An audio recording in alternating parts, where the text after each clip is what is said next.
You dress like you shop at garage sales, she sneered, looking me up and down with disgust. I smiled politely that day, but what I discovered 3 weeks later made her beg for my forgiveness on her knees. I'm glad you're here. Follow my story until the end and comment the city you're watching from so I can see how far my story has reached. I never thought that at 70 years old, would find myself standing in my own son's living room in the suburbs of Maplewood Heights, being examined like a specimen under a microscope. But that's exactly where I was on that crisp October Sunday afternoon, watching my daughter-in-law, Celeste, circle me with the kind of critical scrutiny usually reserved for health inspectors examining a questionable restaurant. My name is Dorothy Pemberton, and I've lived what I'd always considered a good, honest life. I raised my son, Theodore, on my own after my husband, James, passed away from a sudden heart attack when Theo was only 7 years old. It wasn't easy. I worked as a librarian at Riverside Community Library for 35 years, taking on evening shifts cataloging books and weekend hours running children's reading programs to make ends meet. Every penny I earned went toward giving Theodore opportunities one never had. Private tutoring when he struggled with mathematics. Tennis lessons when he showed an interest in the sport. A reliable car when he turned 16 so he could drive to his after-school job and still make it to debate team practice. I wore the same winter coat for 12 years so he could attend the expensive debate camp that eventually helped him earn a scholarship to Whitmore University.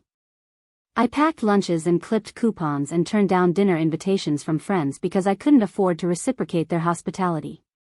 And it had all been worth it. Theodore graduated summa cum laude, went on to Sterling Law School, and now worked as a corporate attorney at Blackwell and Morrison, one of the most prestigious firms in the tri-state area. He lived in a beautiful colonial home in Maplewood Heights with his wife, Celeste, and their 2-year-old daughter, Natalie. I was proud of him. I was proud of the life he'd built. But standing there in his marble-floored living room while Celeste examined me like a disappointing purchase, I felt that pride beginning to curdle into something bitter. Dorothy, Celeste said, her voice carrying that particular tone of forced patience that made my skin prickle. We need to have a conversation about something rather delicate.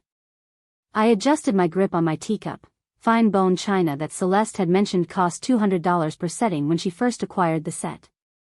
The tea itself had gone cold while Celeste finished a phone call with someone from her charity committee, leaving me sitting alone in the living room for 20 minutes. I'd considered leaving, but Theodore had specifically asked me to come for Sunday brunch, and I saw my son so rarely these days that I treasured every invitation. Of course, dear, I replied, setting the cup down carefully on its matching saucer. What's on your mind? Celeste settled herself on the cream-colored sofa across from me, crossing her legs with practiced elegance. She was 31 years old, nearly 20 years younger than Theodore, and she carried herself with the kind of confidence that came from a lifetime of privilege. Her father owned a chain of luxury car dealerships across 3 states, and she'd grown up in a world where designer labels and country club memberships were simply part of the landscape. She was undeniably beautiful, tall and willowy with honey blonde hair that fell in perfect waves past her shoulders, always styled as if she'd just stepped out of a salon. Today she wore a cream cashmere sweater that probably cost more than my monthly pension and black trousers that looked like they'd been tailored specifically for her frame. Her jewelry was subtle but expensive, small diamond studs in her ears, a delicate gold bracelet, and of course, the massive engagement ring Theodore had somehow afforded, 3 carats of flawless diamond that caught the light every time she moved her hand. I'm hosting the annual Harvest Gala next month, Celeste began, her manicured fingers toying with that enormous ring. It's the biggest fundraiser of the year for the Children's Hospital Foundation. We typically raise over $300,000 at this event. How wonderful, I said, and I meant it. Despite my complicated feelings about Celeste, I did admire her commitment to charitable work. I'm sure it will be a tremendous success. That's actually what I wanted to discuss with you. Celeste's perfectly shaped eyebrows drew together in what I supposed was meant to look like concern. The gala is a very high-profile event. The mayor will be there, of course. Several state senators. The Vandermeer family always buys a table, you know, the Vandermeers who own half the commercial real estate downtown.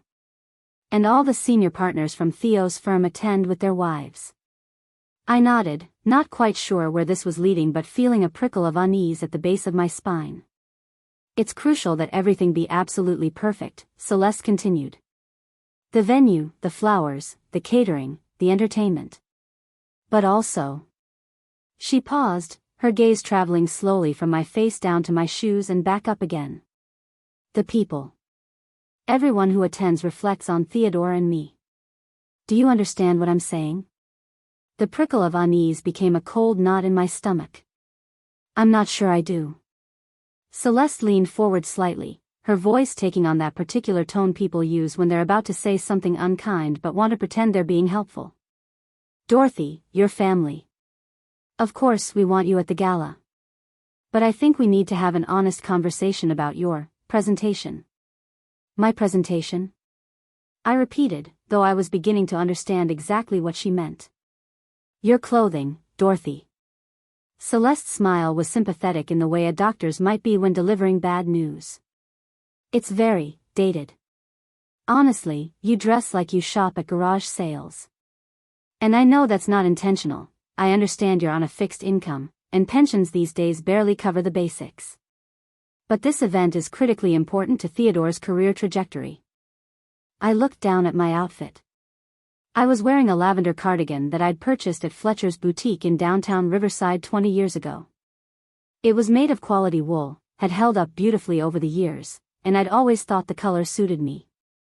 Under it, I wore a simple white blouse and a pair of gray slacks I'd bought at Nordstrom Rack 3 years ago on sale. My shoes were comfortable flats, practical and well-maintained. Nothing fancy, certainly. But clean, pressed, appropriate for a casual Sunday brunch with family. I dress practically, I said quietly, trying to keep the hurt out of my voice. You dress like someone who can't afford better, Celeste corrected, her tone gentle but her words sharp as knives. And I completely understand why. Teachers' pensions are notoriously inadequate. But Dorothy, you have to see how this looks. Theodore is trying to make partner at Blackwell and Morrison. The partners' wives are all very polished. They wear Chanel and Valentino and St. John. If his own mother shows up to the most important social event of the year looking like she can't afford department store clothes, what does that say about him? Before I could respond, Theodore walked in from his home office, still dressed in the casual Saturday clothes he'd been wearing when I arrived, expensive jeans and a polo shirt that had a little designer logo on the chest. He was carrying his iPad and seemed distracted, but he looked up when he heard his name. What are we talking about? He asked, settling into the armchair next to Celeste. I was just explaining to your mother about the gala, Celeste said smoothly. And about the importance of making the right impression. Theodore glanced at me, and I saw something flicker in his eyes, discomfort, maybe, or embarrassment. Oh. Right. You agree this is important, don't you, darling? Celeste placed her hand on Theodore's knee, her enormous ring glinting. Your mother understands she needs to look appropriate for such a significant event? My son, my brilliant, accomplished son whom I'd sacrificed everything for, shifted in his seat and wouldn't quite meet my eyes. Mom, Celeste has put a lot of work into this gala. It's kind of a big deal. Maybe it would be good to have something new to wear? The words felt like a betrayal. Not because having something new to wear was inherently wrong, but because of the implication beneath them, that what I had wasn't good enough. That I wasn't good enough. I see, I managed to say, my throat tight. Celeste's smile widened, triumphant now that she had Theodore's support. I'm so glad you understand, Dorothy. In fact, I've already taken the liberty of booking you an appointment at Rousseau's. My stomach dropped. Rousseau's was the most exclusive boutique in the entire state, the kind of place where wealthy women went to buy gowns for society weddings and charity balls. I'd walked past it once in the upscale Riverside Plaza shopping district and been intimidated by the window displays alone. Celeste, I can't possibly afford.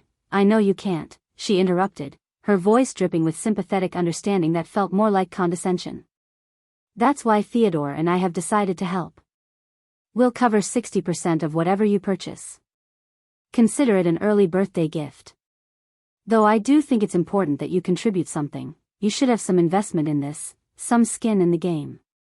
It'll make you appreciate the dress more. I felt my cheeks burning. She was offering to pay for most of a dress while simultaneously making it clear that she expected me to spend money I didn't have, all while pointing out that I couldn't afford it on my own.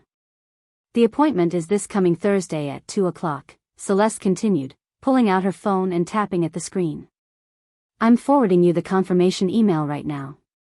Ask for Margot, she's their senior stylist and she has excellent taste. I've already briefed her on your situation, so she'll know to look for options that are elegant but not too youthful. Age appropriate is very important. My phone buzzed in my purse, presumably with the email she'd just sent. I didn't reach for it. Celeste, I said carefully, I appreciate the thought, but this feels like too much. I'm happy to find something suitable on my own. From where, Dorothy? Celeste's tone sharpened slightly. No offense, but the places you normally shop aren't going to have anything appropriate for an event of this caliber. This gala has a dress code, formal cocktail attire, designer preferred. I can't have you showing up in something from Macy's clearance rack. Theodore shifted uncomfortably but said nothing. He just sat there, looking at his iPad, while his wife insulted his mother. I just want what's best for Theo's career, Celeste added, softening her voice again. Surely you want that too?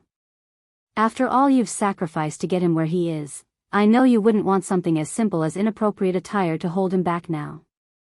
The manipulation in that statement was breathtaking. She was using my own sacrifices against me, suggesting that failing to spend money I didn't have on clothes I didn't want would somehow negate everything I'd done for my son. And the worst part was, I could see it working on Theodore. He was nodding slightly, as if Celeste was making perfect sense. The appointment is at 2, Celeste repeated. Don't be late, Margot is very busy and she's squeezing you in as a personal favor to me. For the next 45 minutes, Celeste continued to outline her vision for my transformation. She had opinions about everything, my hair, which was too gray and needed highlights to look fresher, my shoes, which were too practical and needed to be replaced with something more elegant, even my handbag, a simple leather purse I'd received as a retirement gift from the library staff. Is that from the 1990s? Celeste asked, eyeing the bag with barely concealed horror. Dorothy, you can't carry that to the gala. I'll text you a link to some appropriate options. Nothing too expensive, you should be able to find something decent for $200 or $300. $200 or $300. For a handbag. To carry to one event. Theodore occasionally made small sounds of agreement, but mostly he stayed focused on his iPad, letting his wife deliver criticism after criticism without intervening. When little Natalie toddled in from the playroom where she'd been with her nanny, Celeste's entire demeanor changed. She scooped up her daughter, cooing and smiling, the picture of maternal warmth. There's my beautiful girl, she sang out, kissing Natalie's chubby cheeks. Were you playing nicely with Sandrine? Natalie giggled and reached for the string of pearls around her mother's neck, real pearls, naturally, that had probably cost thousands of dollars. Careful, sweetness, Celeste said, gently redirecting Natalie's hands. These are Mommy's special pearls from Grandpa Harrison. I watched my granddaughter, this beautiful child I saw perhaps once a month if I was lucky, and felt my heart ache. Celeste had made it clear from the beginning that she preferred to use Sandrine, the professional nanny, rather than relying on me for childcare. Too set in my old-fashioned ways, she'd said. Not up to date on modern parenting techniques. Would you like to hold Natalie for a bit? I asked hopefully. Celeste hesitated, then glanced at her watch, a Cartier that Theodore had given her for their anniversary. Actually, it's almost time for her afternoon routine. Sandrine is very particular about keeping to the schedule. Of course she was. As I prepared to leave 20 minutes later, Celeste walked me to the door, Natalie balanced on her hip. Oh, and Dorothy, Celeste said, her voice dropping to a confidential tone, please don't mention the shopping appointment to anyone. I'd be mortified if people knew Theodore's mother needed financial assistance for basic appropriate clothing. Let's keep this between us, shall we? We don't want people getting the wrong idea about the family. The words landed like a slap. She wasn't just calling me poor, she was calling me an embarrassment. Something to be hidden, managed, controlled. I drove home to my small 2-bedroom cottage in the older part of Riverside, the part of town where the houses were built in the 1950s and the streets were lined with mature oak trees instead of the ornamental cherry trees they planted in developments like Maplewood Heights. My house was small, but it was mine, paid off after 30 years of mortgage payments, with a garden I tended myself and a front porch where I liked to sit with my morning coffee. It wasn't grand, but it was home. That evening, I stood in front of my bedroom closet, looking at my clothes with fresh eyes. My cardigans in various colors, all purchased over the years from local shops. My simple dresses that I wore to church and lunch dates with friends. My practical slacks and comfortable shoes. Nothing fancy. Nothing expensive. Nothing that would impress the Vandermeers or the senior partners at Blackwell and Morrison. But each piece had a story. The blue cardigan I'd worn to Theodore's college graduation. The floral dress I'd bought for his wedding to Celeste. The gray slacks I'd chosen for my retirement party at the library, where my colleagues had given me that leather purse Celeste had mocked. These clothes represented my life. A modest life, maybe, but an honest one. A life spent working hard, raising a good man, contributing to my community. And apparently, that wasn't good enough for my daughter-in-law. I didn't sleep well that night. Every time I closed my eyes, I heard Celeste's voice. You dress like someone who can't afford better. I'd be mortified if people knew. The appointment at Rousseau's was exactly as excruciating as I'd feared. The boutique was located in the heart of Riverside Plaza, sandwiched between a jewelry store that sold engagement rings starting at $20,000 and a spa that charged $300 for a facial. The windows displayed gowns on faceless mannequins, each dress more elaborate and expensive looking than the last. I almost turned around and went home.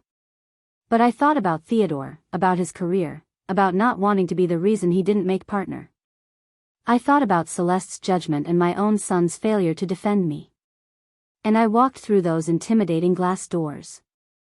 The interior was all white marble and crystal chandeliers, with soft classical music playing from hidden speakers. Every surface gleamed. A young woman in a black dress that probably cost more than my monthly pension approached with a professional smile that didn't quite reach her eyes. Welcome to Rousseau's. Do you have an appointment? Yes, with Margot. I'm Dorothy Pemberton. The woman's expression flickered with something, recognition, maybe, or pity. Of course, Mrs. Pemberton. Mrs. Hartwell mentioned you'd be coming. Please, have a seat. Margot will be right with you. I sat on a velvet settee that was clearly more decorative than functional and watched other customers browse the racks. They all looked like they belonged here, women with expensive handbags and perfect manicures, the kind of women who could drop $3,000 on a dress without thinking twice. Margot appeared 15 minutes later. She was probably in her mid-40s, dressed in an elegant black sheath dress with her dark hair pulled back in a severe bun. Everything about her screamed sophistication and expense. Mrs. Pemberton, she said, extending a hand with perfectly manicured nails. Celeste has told me all about you. She's very excited about the gala. I shook her hand, feeling suddenly shabby in my simple blouse and slacks. Let's get you into the VIP fitting room, Margot continued, gesturing for me to follow her past the main showroom to a private area in the back. Celeste was very specific about what she's looking for. Age-appropriate, elegant but not too formal, nothing too trendy. Colors that won't wash you out. She mentioned you have a tendency to choose pale shades that make you look ill. I'd never looked ill in my lavender cardigan, but I bit my tongue. For the next 2 hours, Margot pulled dress after dress, each one more expensive and more uncomfortable than the last. She talked about flattering cuts for mature figures and strategic ruching to minimize problem areas, in a way that made it abundantly clear she considered my 70-year-old body a problem in need of solving. Nothing felt right. Everything was too tight, too revealing, too much. But every time I expressed hesitation, Margot reminded me that Celeste had been very clear about her expectations. This is for an important event, she said, holding up a burgundy dress with an asymmetrical neckline that made me uncomfortable just looking at it. You want to make Theodore proud, don't you? Finally, she declared that she'd found the one, a navy blue cocktail dress with 3/4 sleeves and a fitted bodice that she insisted was very slimming. Then she told me the price, $3,200. I actually laughed, thinking she was joking. But Margot's expression remained serious. "It's actually quite reasonable for Rousseau's," she said. "And it's perfect for the gala. Celeste specifically said she wanted you in navy. It photographs well and won't draw too much attention." I did the math in my head. 60% of $3,200 was $1,920 that Celeste and Theodore would pay. Which meant I would be responsible for $1,280. $1,280. For one dress. For one event.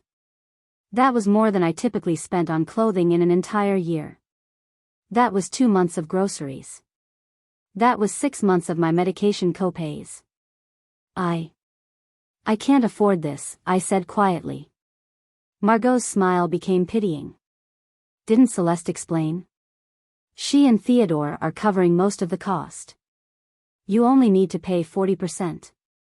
And we do offer payment plans if that would be easier." The humiliation of it crashed over me like a wave.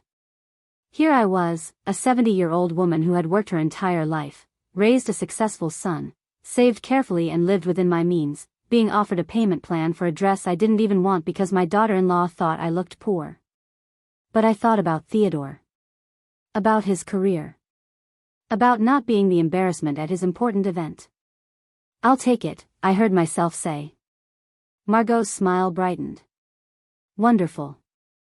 How would you like to pay your portion today?"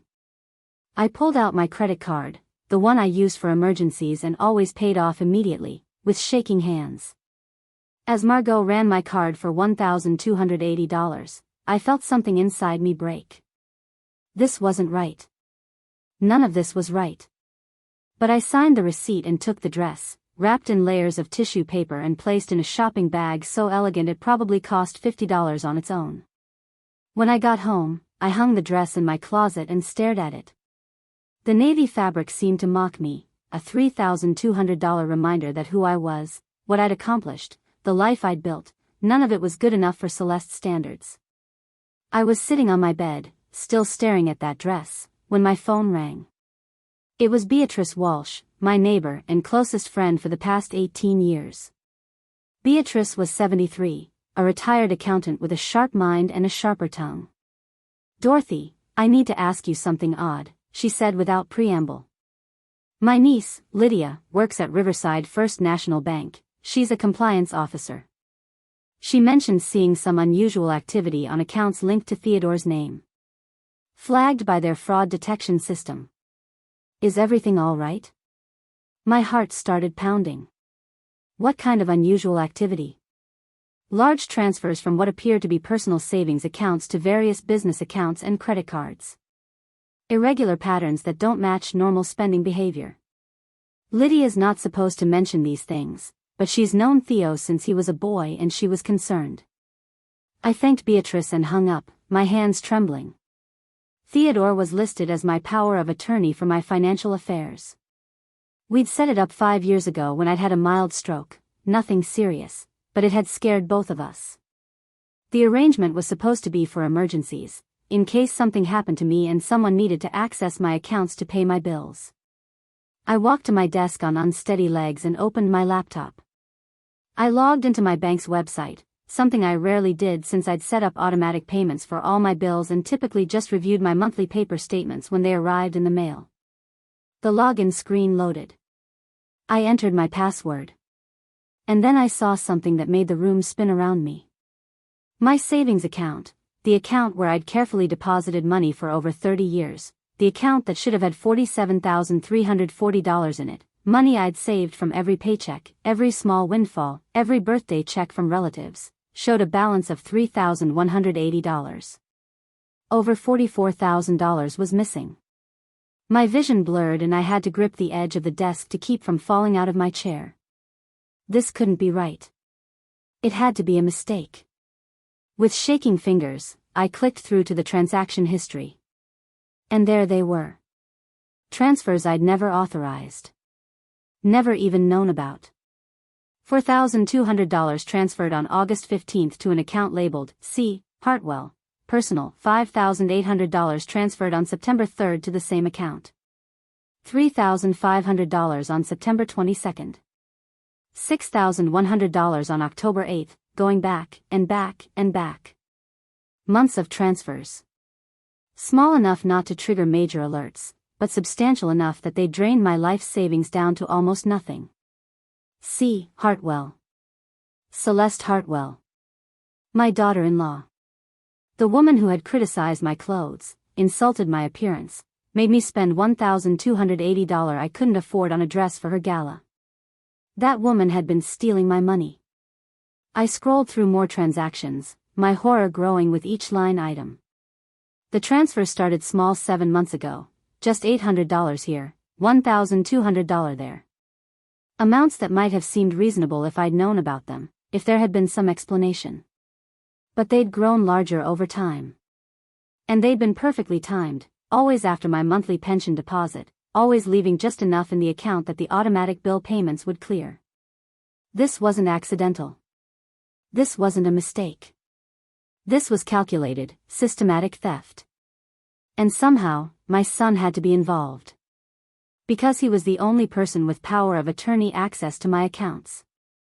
I sat there in my small cottage, staring at my laptop screen, while the truth settled over me like a heavy blanket. The daughter-in-law who thought I dressed like I shopped at garage sales, who'd called me an embarrassment, who'd made me feel small and poor and inadequate. She'd been stealing from me for months. And the son I'd sacrificed everything for, the boy I'd raised to be honest and good and kind. He'd let her do it. I didn't sleep at all that night. How could I? Every time I closed my eyes, I saw those numbers on my laptop screen. $47,340 reduced to $3,180. Months of unauthorized transfers, each one representing a piece of my security, my future, my peace of mind, stolen by the woman who had looked me in the eye and called me poor. By the time dawn broke over Riverside, painting my small bedroom in shades of pink and gold, I had cycled through every emotion imaginable. Shock. Disbelief. Rage. Hurt. And underneath it all, a bone-deep exhaustion that had nothing to do with lack of sleep and everything to do with the weight of betrayal. I made coffee with shaking hands, the familiar ritual doing nothing to calm my nerves. My kitchen was small but cheerful, with yellow curtains I'd sewn myself and a collection of mismatched mugs I'd accumulated over the years. One of those mugs, bright red with "World's Best Mom" printed on the side, had been a Mother's Day gift from Theodore when he was 9 years old. He'd saved his allowance for weeks to buy it. I wrapped my hands around that mug now, feeling the warmth seep into my palms, and tried to reconcile the little boy who'd been so proud to give me that gift with the man who had apparently given his wife access to drain my life savings. The logical part of my brain kept trying to find alternative explanations. Maybe Theodore didn't know. Maybe Celeste had somehow gained access to the accounts without his knowledge. Maybe there was a reasonable explanation for all of this. But the evidence was damning. Theodore was my power of attorney. He was the only person who could have authorized those transfers. And even if Celeste had somehow manipulated the situation, he would have had to sign off on it, or at minimum been criminally negligent in monitoring the accounts he was supposed to be protecting. I spent the morning printing out every piece of documentation I could find. Bank statements going back 8 months, showing the pattern of transfers. Screenshots of my current account balance. Records of my automatic bill payments, proving that I hadn't authorized any of these withdrawals for my own use. By 10 a.m., I had assembled a manila folder containing irrefutable proof that someone had stolen over $44,000 from me. And that someone was connected to my own family. I picked up my phone to call Theodore at least a dozen times, my finger hovering over his contact information. But each time, I couldn't quite bring myself to do it. What would I say? How do you ask your own son if he's been stealing from you? Finally, at 11:30, my phone rang. Theodore's name appeared on the screen, and my heart jumped into my throat. "Mom, hey," he said when I answered, his voice carrying that brisk, busy tone he'd adopted since starting at Blackwell and Morrison. I wanted to check in about the appointment at Rousseau's. Celeste said you went on Thursday. How did it go? The casual question, as if nothing was wrong, as if he wasn't potentially involved in stealing my life savings, made something snap inside me. Theodore, I need to talk to you, I said, my voice surprisingly steady. Can you come over to my house? Today? There was a pause. Is everything okay? You sound upset. I'd rather discuss it in person. When can you come? Another pause, longer this time. I could hear him typing in the background, probably checking his calendar. I have a conference call at 1, but I could swing by around 3. Would that work? Yes. 3 o'clock. Come alone, Theodore. This conversation needs to be just you and me. Alone? Mom, what's this about? 3 o'clock, I repeated, and ended the call before he could press further. The hours until 3 crept by with agonizing slowness. I cleaned my already clean kitchen. I rearranged the books on my shelves. I pulled weeds from my garden with more force than necessary, taking out my anxiety on the innocent dandelions. Beatrice came over around 2, having noticed my unusual level of yard work from her kitchen window next door. All right, Dorothy, she said, settling into one of my porch chairs without waiting for an invitation. What's going on? You've been out here attacking those weeds like they personally offended you. I sank into the chair next to her, suddenly too tired to maintain pretenses.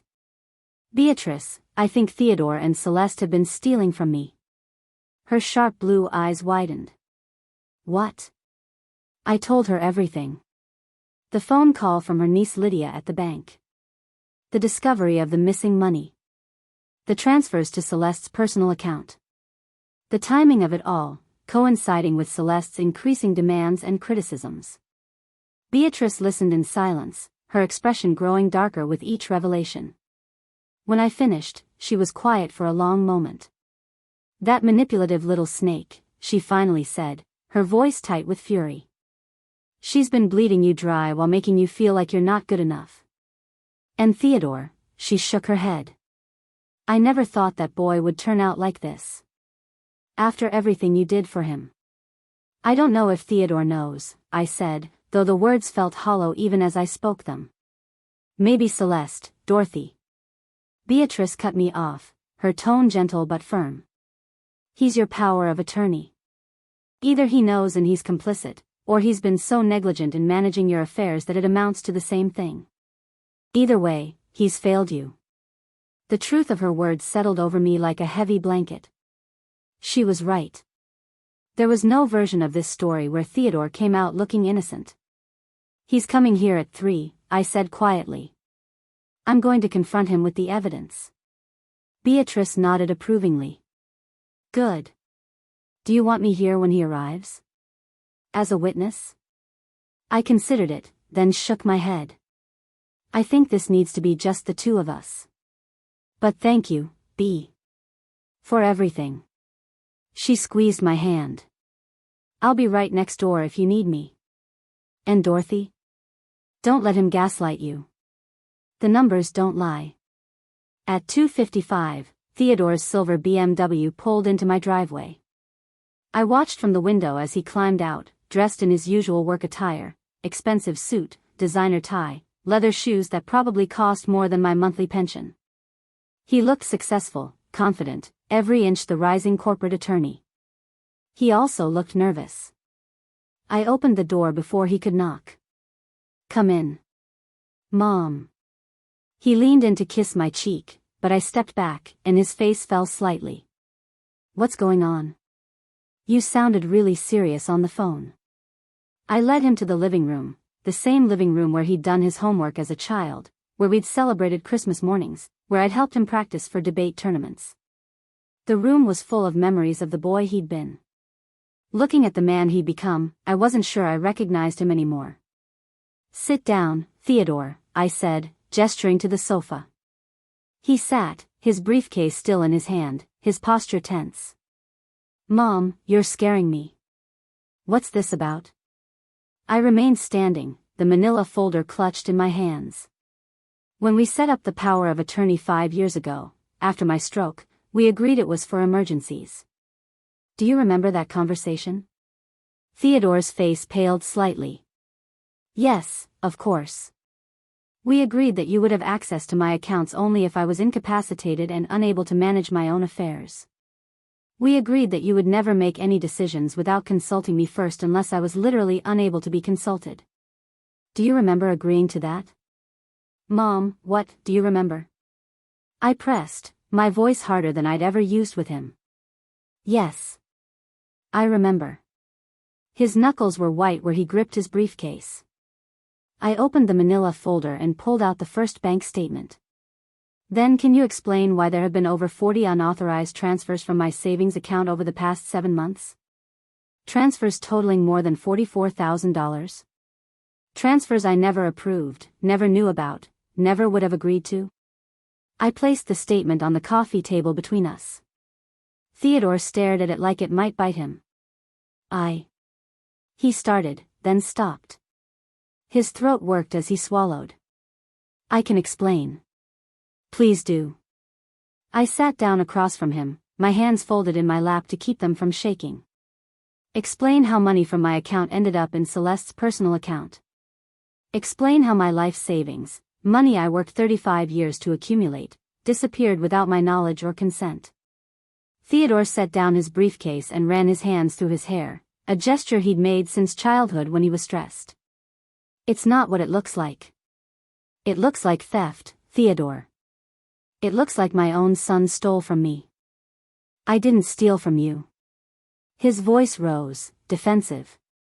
Celeste we needed, it was supposed to be temporary. A loan. We were going to pay you back. The words hung in the air between us. A loan.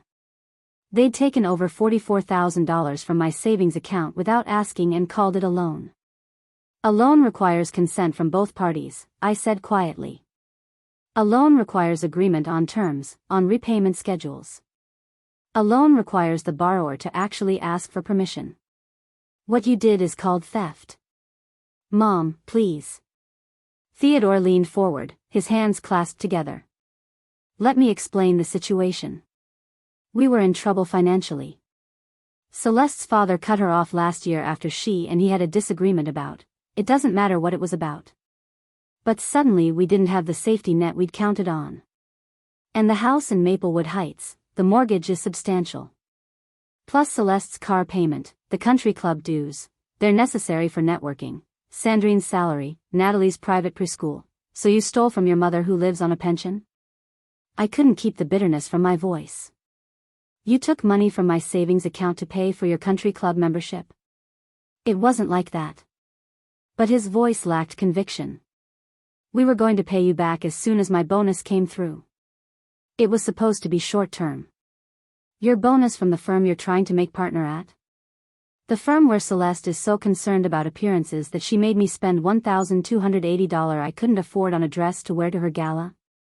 The pieces were clicking together now, the full scope of their manipulation becoming clear. She knew, didn't she? Celeste knew you'd taken my money. That's why she criticized my clothes, made me feel poor and inadequate. She was spending my money while making me feel like I was the one who couldn't afford nice things. Theodore's silence was answer enough. Did she laugh about it? I asked, my voice dangerously quiet. When you were transferring money from my account to pay for her designer clothes and country club memberships, did she laugh about how I dress like I shop at garage sales? Mom, please, answer the question, Theodore. He looked down at his hands. She said you wouldn't miss it.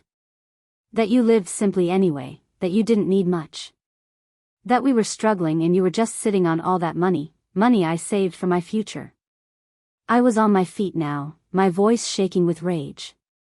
Money I set aside in case I got sick, in case I needed long-term care, in case of emergency. That was my security, Theodore. My safety net. And you and your wife decided you needed it more than I did for your country club dues and designer handbags? We were going to pay you back, he repeated weakly. My bonus this year should be around $60,000. We were going to replace everything we'd borrowed plus interest. When were you going to tell me about this loan? I demanded. Before or after you'd replaced the money? Were you just going to slip it back in and hope I never noticed it had been gone? His continued silence told me everything I needed to know. You were never going to tell me, I said, sinking back into my chair. You were going to replace the money and pretend it never happened. Except your bonus didn't come through yet, did it? So the money is still gone, my savings are still depleted, and I'm still in the dark. How much longer would this have gone on, Theodore? How much more would you have taken if I hadn't found out? No more, he said quickly. I swear, Mom, we weren't taking any more. The last transfer was 3 weeks ago. We stopped because why? He looked uncomfortable. Because Celeste's father reached out. They're reconciling. He's agreed to resume her allowance, so we don't need. He stopped, apparently realizing how that sounded. You don't need my money anymore because Celeste's daddy is giving her money again, I finished for him. How convenient for you both. Mom, I know this looks bad, this looks criminal, Theodore. This is elder financial abuse. Do you understand that? If I reported this to the police, you could be charged with theft. You could lose your law license. You could go to prison. His face went white. You wouldn't. Why shouldn't I? I demanded. You violated my trust. You stole from me. You let your wife humiliate me while spending my money. Give me one good reason why I shouldn't report you both to the authorities right now. Theodore's composure crumbled. Because I'm your son, he said, and to my shock, there were tears in his eyes. Because I made a terrible mistake, but I'm still your son. Because going to the police would destroy my career, my marriage, my daughter's future. Please, Mom. I'm begging you. Don't do this. I looked at this man, this stranger wearing my son's face, and felt something break inside my chest. The little boy who'd given me the world's best mom mug was gone. In his place was someone I didn't recognize, someone who could steal from his own mother and only show remorse when caught. I need you to leave, I said quietly. Mom, now, Theodore. I need you to leave my house right now. I need time to think, to decide what I'm going to do. But I cannot look at you right now without feeling sick. He stood slowly, gathering his briefcase. What are you going to do? I don't know yet. But Theodore? I waited until he met my eyes. The money needs to be returned to my account. All of it. Within 1 week. If it's not, I will be contacting both the police and the ethics board at your law firm. Do you understand me? He nodded, his face ashen. I understand. And Theodore? Don't send Celeste here to try to smooth this over. Don't have her call me with excuses or explanations. I don't want to hear from either of you until that money is back in my account. After he left, I sat in my living room for a long time, surrounded by photographs of happier times. Theodore as a baby, chubby-cheeked and grinning. Theodore at his 8th grade graduation, so proud in his cap and gown. Theodore on his wedding day, looking at Celeste like she hung the moon. When had it all gone so wrong? My phone rang around 5 p.m. I looked at the caller ID and saw Celeste's name. Against my better judgment, I answered. Dorothy, I just spoke to Theodore. Her voice was different now, no longer dripping with false sympathy and condescension. Now she sounded angry, defensive. He told me about your little tantrum this afternoon. My tantrum? I repeated, incredulous. Is that what he called it? You're overreacting, Celeste said sharply. Theo explained the situation to me. It was a family loan, Dorothy. Family helps family. Surely you understand that? A loan requires consent, Celeste. Taking money without permission is theft. Don't be so dramatic. I could hear her moving around, probably pacing in that expensive house my money had helped pay for. You have more than enough in your pension to live on. You live in that tiny house, you don't travel, you don't have expensive hobbies. That money was just sitting there doing nothing while we were struggling. The audacity of it took my breath away. You were struggling? You live in a $500,000 house in Maplewood Heights. You have a nanny, a country club membership, designer clothes. You just made me spend over $1,000 on a dress for your gala. How dare you call that struggling? We have expenses you couldn't possibly understand, Celeste shot back. Maintaining a certain lifestyle isn't optional when Theodore is trying to make partner. We have to keep up appearances. We have to network, entertain clients, look successful. Your generation doesn't understand how expensive that is. My generation understands not stealing from elderly family members to pay for luxuries, I said, my voice cold. My generation understands living within your means. Living within our means? Celeste laughed, but there was no humor in it. Dorothy, you live in a house that's barely 1,000 square feet. You shop at discount stores. You wear clothes from 20 years ago. Forgive me if I don't take financial advice from someone whose idea of a splurge is buying name-brand cereal. Each word was designed to cut, to belittle, to make me feel small. And a week ago, it might have worked. But knowing that this woman had been stealing from me while criticizing my lifestyle gave me a clarity I hadn't had before. At least my lifestyle is paid for with my own money, I said quietly. Unlike yours, which was apparently funded by theft from your elderly mother-in-law. We were going to pay you back, Celeste insisted. Theo's bonus might cover half of what you've stolen. Maybe. And that's assuming the firm actually gives him the bonus you're counting on. What was your plan if they didn't? Take more of my money? Clean out my entire savings account? You're being ridiculous, Celeste snapped. Family helps family. We needed help, you had money available, Theodore used his legal authority to access it. There's nothing wrong with that. Theodore's legal authority was for emergencies, not for funding your country club lifestyle. You know what, Dorothy? Celeste's voice turned venomous. I'm tired of this. Tired of you, tired of your judgment, tired of pretending to care about your feelings. You want to know the truth? Theodore and I have been laughing about you for months. About how you dress, how you live, how grateful you are for every crumb of attention we throw your way. We've been mocking you in our own home, Dorothy. Making jokes about garage sale granny and her pathetic little life. The cruelty of it was breathtaking. But instead of breaking me, it steeled my resolve. I want my money returned to my account within 7 days, I said, my voice steady despite the rage coursing through me. All $44,160 that you've stolen. If it's not replaced by this time next week, I will be filing a police report for elder financial abuse and theft. I will also be contacting the ethics board at Blackwell and Morrison to report that one of their associates used power of attorney privileges to steal from his elderly mother. You wouldn't dare, Celeste breathed. That would destroy Theodore's career. Then I suggest you find a way to return my money. You have 7 days. I hung up before she could respond. My hands were shaking so badly I had to set the phone down. I walked to my kitchen and poured myself a glass of water, trying to calm the adrenaline coursing through my system. The woman who had criticized my clothes, who had made me feel inadequate and poor, who had stood in my son's living room and looked down on my simple life, that woman had been stealing from me while doing it. And my son, the boy I'd raised to know right from wrong, had helped her.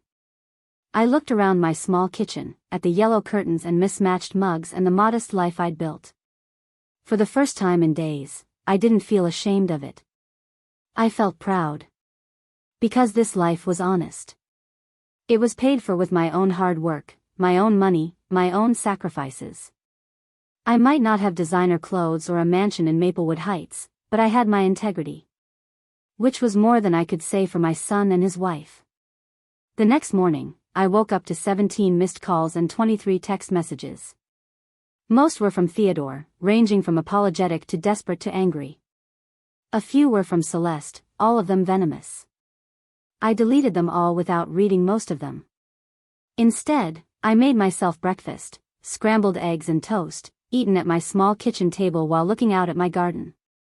The morning sun illuminated the flowers I'd planted and tended, the tomatoes ripening on the vine, the herbs growing in neat rows. This was my life. Small, maybe. Simple, certainly. But mine.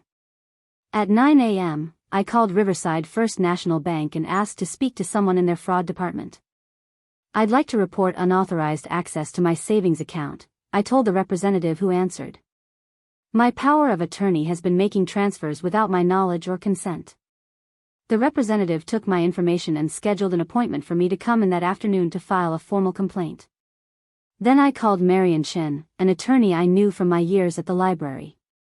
She'd been a frequent visitor, always researching case law and precedents. We'd developed a friendly relationship over the years. Marion, I need legal advice about elder financial abuse, I told her. My son and daughter-in-law have stolen over $44,000 from my savings account. Dorothy, Marion's voice was instantly serious. When can you come to my office? By the end of the day, I had filed a formal complaint with the bank, met with Marion who agreed to take my case, and documented everything in minute detail. I also made one more call, to Lydia Walsh, Beatrice's niece at the bank.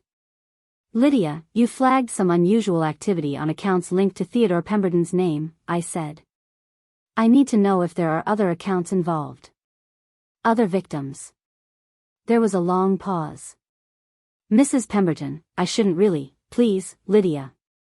If my son is doing this to other people, they deserve to know. Another pause. Then, there is something. Give me until tomorrow. I'll call you back. As I sat in my living room that evening, the full weight of what I was doing settled over me. I was potentially destroying my son's career. I was definitely destroying whatever remained of our relationship. I might never see my granddaughter Natalie again. But I couldn't let this go. Because if I did, I'd be telling Theodore and Celeste that they could get away with it. That they could steal from me, mock me, humiliate me, and face no consequences.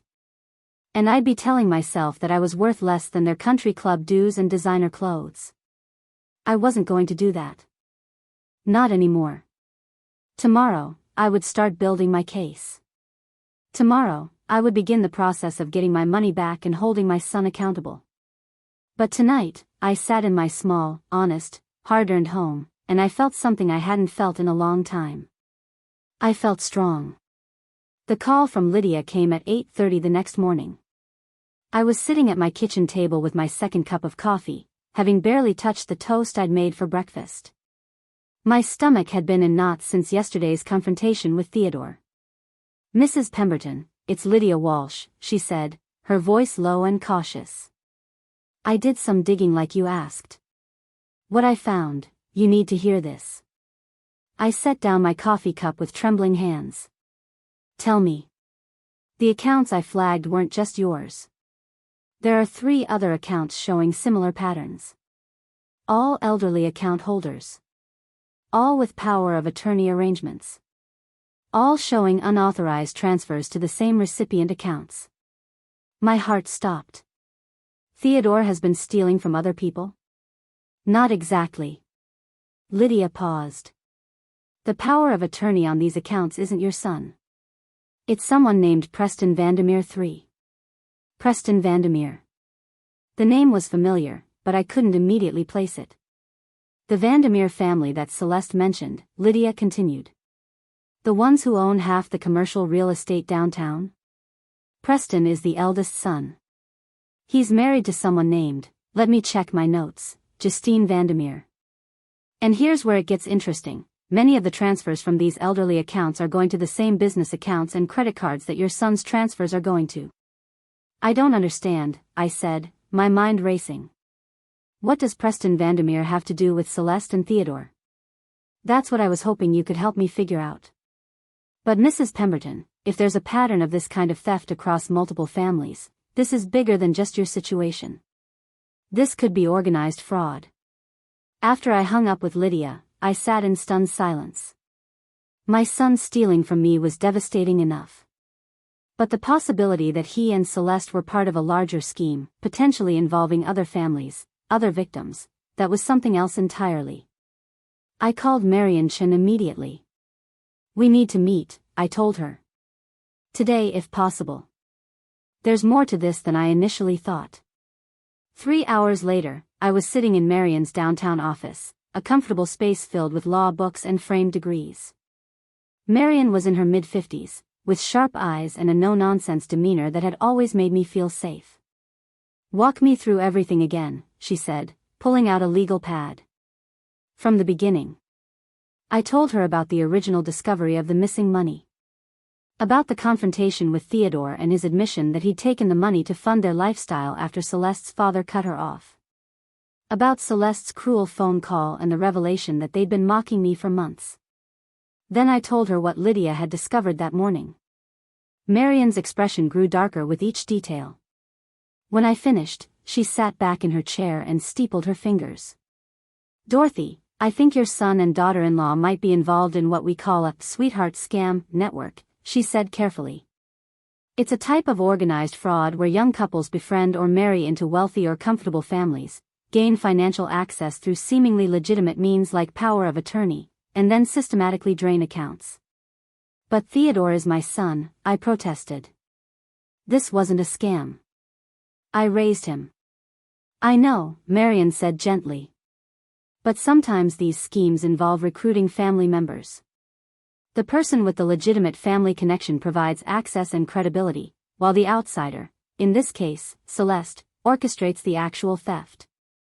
I thought about Celeste. Her wealthy background. Her expensive tastes. The way she befriended other wealthy families in Maplewood Heights. The harvest gala she was organizing, where the Vandermeer family always bought a table. Preston Vandermeer, I said slowly. Celeste mentioned him specifically when she was criticizing my clothes. She said the Vandermeers always attend her gala. What if she and this Justine person are working together? Marion made a note. That's definitely worth investigating. In the meantime, I'm going to file an emergency motion to freeze Theodore's power of attorney privileges. We'll also request a full forensic accounting of all your accounts to document the extent of the theft. What about criminal charges? Marion met my eyes. That's your decision, Dorothy. But I need to be honest with you, pressing charges against your own son will likely destroy your relationship permanently. And it could have serious consequences for his career and his family. He destroyed our relationship when he stole from me, I said quietly. And as for consequences, maybe he should have thought about that before he committed a crime. Over the next 3 days, I learned more about my son and daughter-in-law's life than I'd ever wanted to know. Marion hired a private investigator named Robert Hayes, a retired police detective who specialized in financial fraud cases. What Robert uncovered made my blood run cold. Celeste hadn't been cut off by her father for a simple disagreement, as Theodore had claimed. She'd been cut off because she'd stolen from her own parents, forged her father's signature on checks, used her mother's credit cards without permission, racked up nearly $60,000 in unauthorized charges before her parents discovered it and threatened legal action if she didn't seek help. That was when she'd met Theodore at a charity function. My son, the successful attorney from a modest background, must have seemed like the perfect mark. Someone with access to an elderly mother who trusted him completely. Someone who could be manipulated with promises of social climbing and the lifestyle Celeste felt entitled to. There's more, Robert said during our meeting at Marion's office. I've been looking into Justine Vandermeer, Preston's wife. She has a remarkably similar background to Celeste. Wealthy family, history of financial impropriety, cut off by her parents for theft. She and Celeste met at a court-ordered therapy group for people with compulsive spending disorders. They met in therapy? I repeated, stunned. And then they decided to team up and steal from their in-laws? It looks that way, Robert confirmed. I found social media evidence of them planning what they called investment strategies. In one deleted post from 18 months ago, Justine wrote, "Finally found a friend who understands that family money is wasted on old people who just hoard it." I felt sick. How many people have they stolen from? Besides you and Preston's parents, we've identified at least 2 other elderly victims. One is Justine's grandmother, who had Preston listed as power of attorney for her medical decisions. He used that access to also gain control of her financial accounts. Another is a widowed family friend of the Vandermeers who named Preston as executor of her estate. He's been draining her accounts while she's in managed care with advanced dementia. The scope of it was staggering. This wasn't just my son making a terrible mistake. This was organized, calculated elder abuse involving multiple victims and multiple perpetrators. We need to go to the police, I said. These people need to be stopped. Marion nodded. I agree. But Dorothy, I want to make sure you understand what this means. Once we file a police report, there's no taking it back. Theodore will be arrested and charged with elder financial abuse and theft. His law license will be suspended pending the outcome of the case. He'll likely lose his job. And if he's convicted, he could face significant prison time. I thought about little Natalie, my granddaughter who I barely got to see. About how this would affect her life, growing up with a father in prison. But then I thought about all the other victims. The grandmother with dementia who was being robbed while unable to defend herself.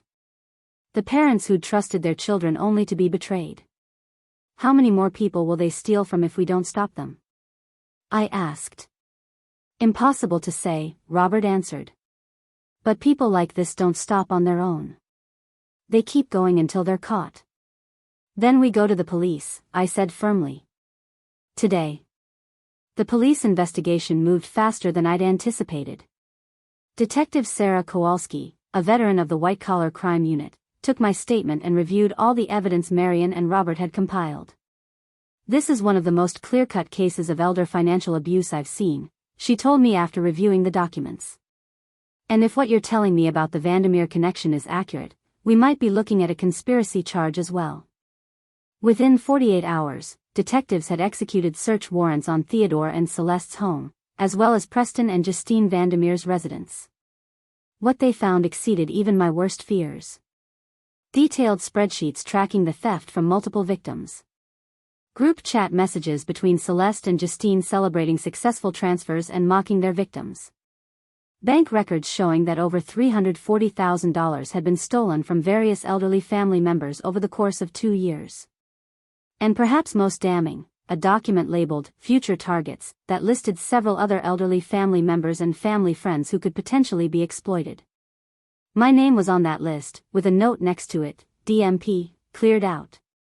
Moved to maintenance mode only, small monthly draws so she doesn't notice account depletion. They'd already taken everything they thought they could get from me. And they'd planned to keep taking small amounts, counting on me not to notice or not to have the courage to challenge my own son. The arrests happened on a Wednesday morning. I wasn't there to see it, but Detective Kowalski called me afterward to let me know. Theodore and Celeste had been arrested at their home in Maplewood Heights. Preston and Justine Vandermeer had been arrested at their estate on the other side of town. All four had been charged with conspiracy to commit elder financial abuse, theft, and fraud. The prosecution is very confident in this case, Detective Kowalski told me. The evidence is overwhelming. Your son and his wife are looking at significant prison time if convicted. I should have felt vindicated. Triumphant, even. Instead, I just felt tired and sad. That evening, my doorbell rang. I opened it to find a woman in her late 60s standing on my porch. She was elegantly dressed, with silver hair and the kind of bearing that spoke of old money and good breeding. Mrs. Pemberton? I'm Eleanor Vandermeer, Preston's mother, she said. May I come in? I led her to my living room, the same room where I'd confronted Theodore just days earlier. Eleanor sat on my sofa with perfect posture, her hands folded in her lap. I came to thank you, she said without preamble. And to apologize. Thank me? For having the courage to report what was happening. My husband and I knew something was wrong with our finances, but we couldn't bring ourselves to believe our own son would steal from us. We kept making excuses, convincing ourselves there were legitimate explanations. She paused, her composure cracking slightly. You were braver than we were. I didn't feel brave, I admitted. I felt heartbroken. Eleanor nodded. I understand. I do. But by coming forward, you didn't just protect yourself. You protected all of us. Preston had already taken over $200,000 from our accounts. He was planning to take more. If you hadn't acted when you did. She trailed off, but I understood. If I'd stayed silent, if I'd prioritized keeping the peace over seeking justice, the theft would have continued. There's something else you should know, Eleanor continued. The other victims, Preston's grandmother and the family friend, their families are pressing charges as well. Because you came forward first, you gave them the courage to do the same. Over the next 2 weeks, the story broke wide open in the local media. Local attorneys charged in elder abuse scheme, read the headline in the Riverside Chronicle. The article detailed the arrests and the estimated scope of the theft. My phone rang constantly. Some calls were from reporters, which I didn't answer. But others were from the other victims and their families, calling to thank me or to share their own stories. One call came from Preston Vandermeer's grandmother herself, Mrs. Charlotte Vandermeer, who was 92 but sharp as a tack. They told me I had dementia, she said, her voice shaking with anger. Preston convinced everyone I was losing my mind so no one would believe me when I said money was missing. Thank you for proving I wasn't crazy. The preliminary hearings began 3 weeks after the arrests. Marion represented me, but I attended every session, sitting in the courtroom and watching my son face justice. Theodore looked thinner, older. The confident attorney who'd walked into my house 3 weeks ago had been replaced by a man who could barely meet anyone's eyes. Celeste sat beside him, still dressed expensively but with none of her former arrogance. The evidence presented by the prosecution was damning. The spreadsheets. The chat messages. The future targets list. Testimony from bank employees about the unusual transfer patterns.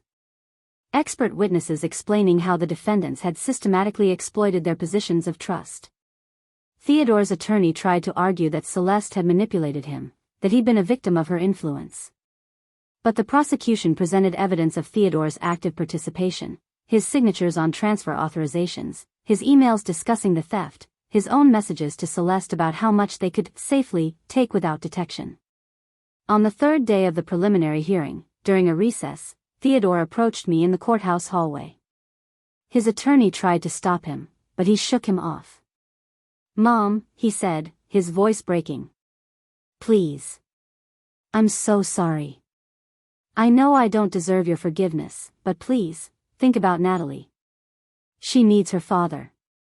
I looked at my son, this man I'd raised and loved and sacrificed everything for, and felt nothing but sadness. "You should have thought about Natalie before you committed crimes," I said quietly. "You should have thought about her before you stole from your own mother to fund a lifestyle you couldn't afford. You should have thought about her before you joined a conspiracy to abuse and rob elderly people who trusted you." "I know," he whispered. "I know I was wrong. But please, don't testify against me. Please." "I'm not testifying against you, Theodore," I said. "I'm testifying to the truth. What the jury does with that truth is up to them." The trial itself lasted 6 weeks. All 4 defendants were tried together, which meant the full scope of their conspiracy was laid bare for the jury to see. The prosecution built a meticulous case showing how Celeste and Justine had met in court-ordered therapy and bonded over their resentment of their wealthy families. How they'd systematically identified vulnerable elderly relatives and family friends. How they'd recruited their husbands, Theodore and Preston, to gain legitimate legal access to financial accounts through power of attorney arrangements. How they'd stolen over $340,000 from 6 different victims, with plans to victimize more. The defense attorneys tried various strategies. Theodore's lawyer painted him as a victim of Celeste's manipulation. Celeste's lawyer claimed she had a mental illness that impaired her judgment. Preston's lawyer argued he'd been trying to help his grandmother by managing her money. Justine's lawyer suggested she was simply bad with finances and didn't understand what was happening. But the evidence was too overwhelming. The detailed planning. The mocking messages about their victims. The future targets list. The sheer calculated nature of their crimes. I testified on day 12 of the trial. Walking to the witness stand, I felt every one of my 70 years. But I also felt something else, strength. The prosecutor asked me to describe my relationship with Theodore, my financial situation, and the discovery of the theft. I answered each question clearly and honestly.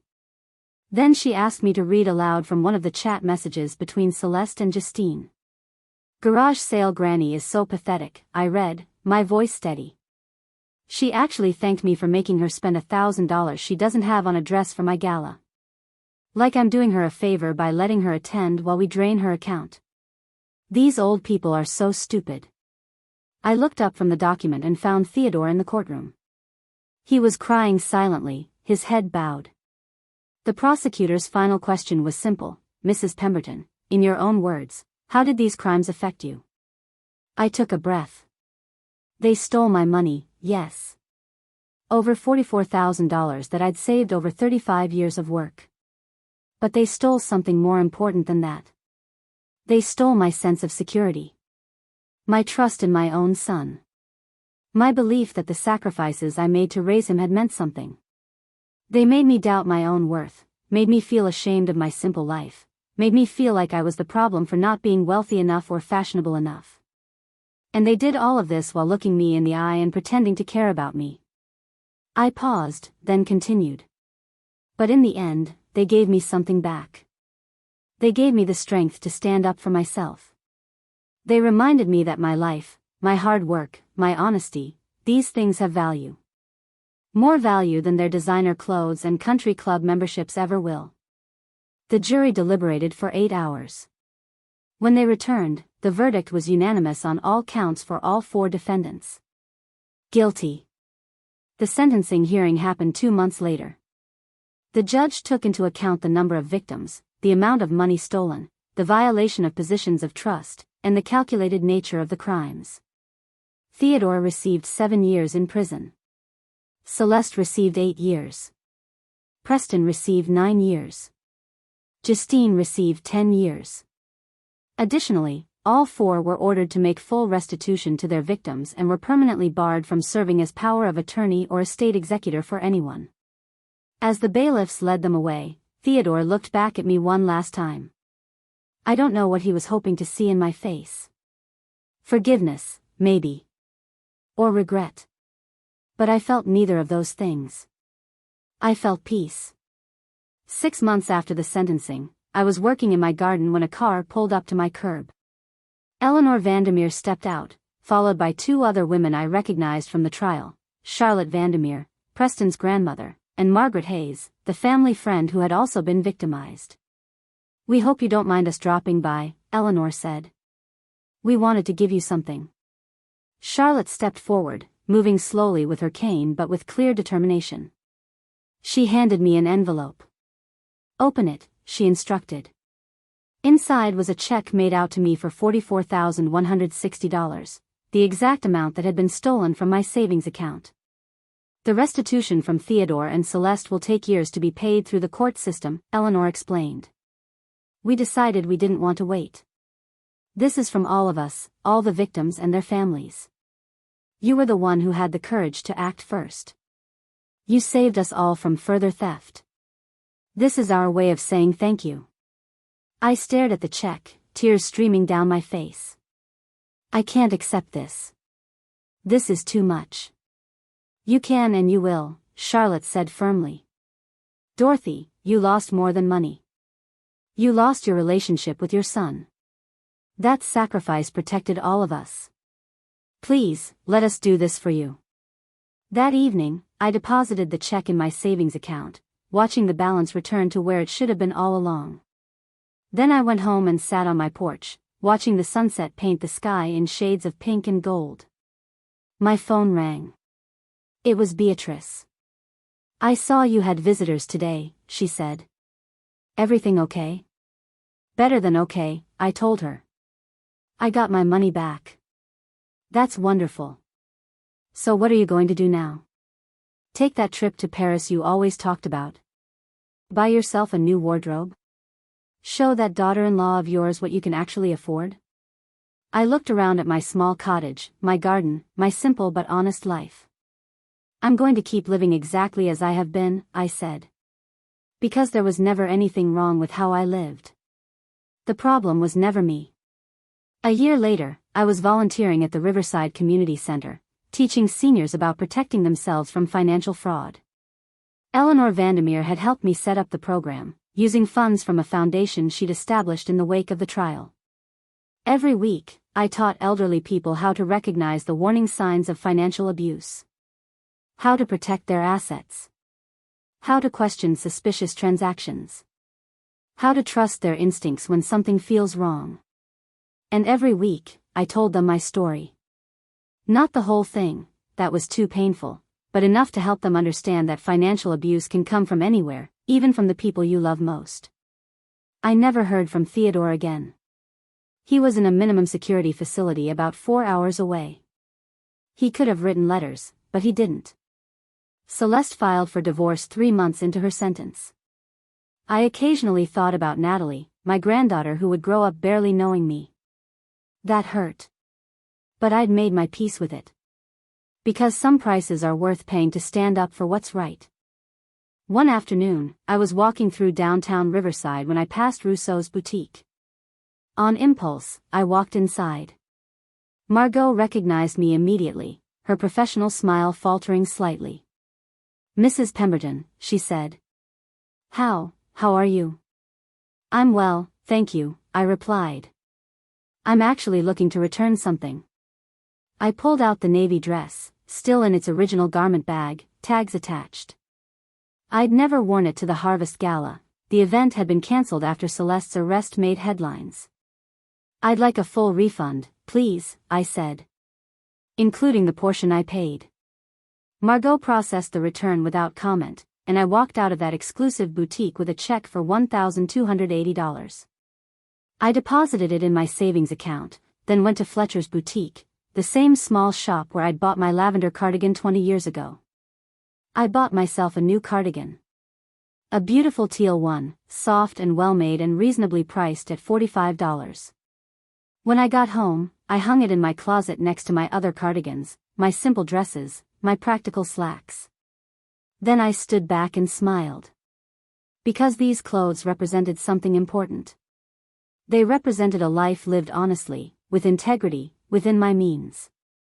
They represented values that mattered more than designer labels or social status. And no one, not Celeste, not anyone, could ever make me ashamed of that again. Now I'm curious about you who listened to my story. What would you do if you were in my place? Have you ever been through something similar with family members who betrayed your trust? Comment below and let me know. I'm glad my story reached you today. Remember, your worth isn't measured by your clothes, your house, or your bank account. It's measured by your integrity, your courage, and your willingness to stand up for what's right, even when it costs you everything.